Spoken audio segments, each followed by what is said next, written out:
Welcome back to Alamat Short Stories, where we narrate short stories submitted or researched by our team to share with you all. This week's story is about the author's experience when they went to the Philippines to visit family. This tale is called The Faceless Boy by Elder Bird. First time posting here, though I have a few stories. This one is always fresh in my mind. When I was 11, I went to the Philippines with my mom to meet family for a few weeks. The stay was pretty normal, nothing strange going on except for one night. I remember that experience because it was blistering hot and I was constantly sweating on the bed.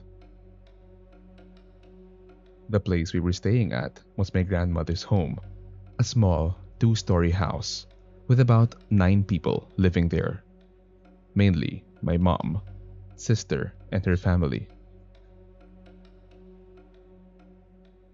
The room me and my mom shared had no door and had a view to a balcony at the end of the hallway. The night in question, I woke up for no reason. It was pretty late, around 3 a.m. My bed had the perfect view of the hallway all the way to the balcony. And standing there was a boy, or what I assume was a boy. At first, I thought it was my cousin GB, and so I called to him. "Hey, why are you up?" I got no response. I rolled over to go back to sleep. But the snagging feeling kept bugging me, and I realized it got sort of cold. Though not freezing, it was noticeably more comfortable now compared to how hot it was been. So I rolled back and noticed the boy was still there, standing. Alarm bells began ringing. "GB, go to bed, you are freaking me out," I yelled. The sound of my voice wakes my mom up, and she looked at me, asking why I was yelling in the middle of the night, saying I was going to wake up the whole neighborhood. At this point, I tell her to go tell GB to go to bed because he is bothering me. She looked confused and said, "GB is asleep, what do you mean?" I then go, "Look by the balcony, he's right there. Don't you see him?" I point down the hall at the boy who this entire time just stood there, watching us. My mom thought I was playing some games and goes, "There's no one there. Go to bed."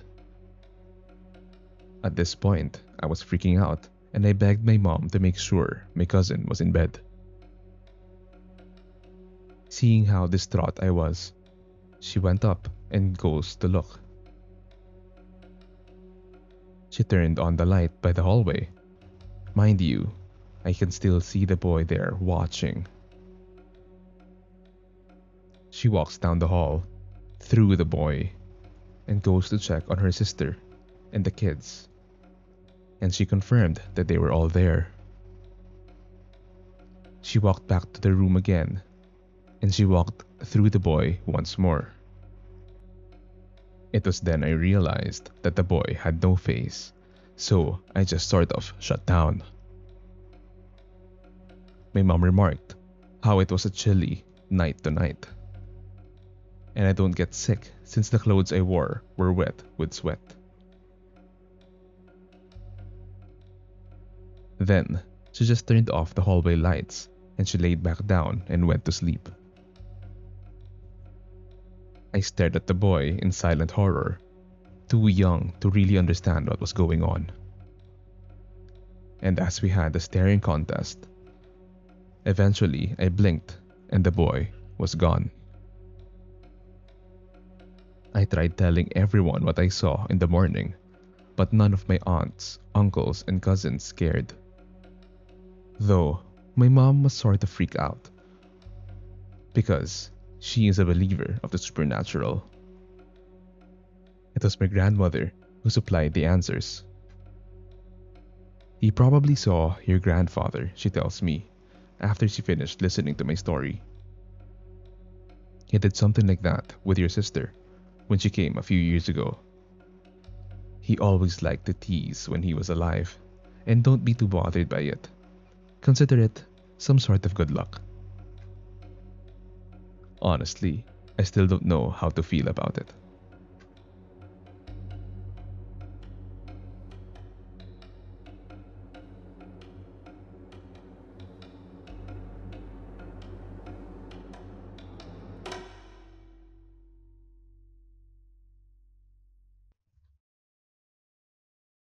What do you guys think of this week's story?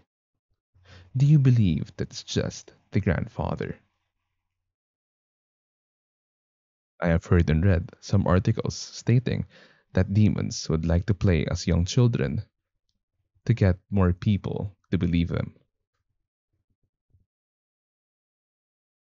If you're enjoying the content so far, don't forget to like, subscribe, and share this channel to your friends and family. If you have stories you would want me to narrate, send them over at mralamatph@gmail.com. Salamat guys, and see you in the next one.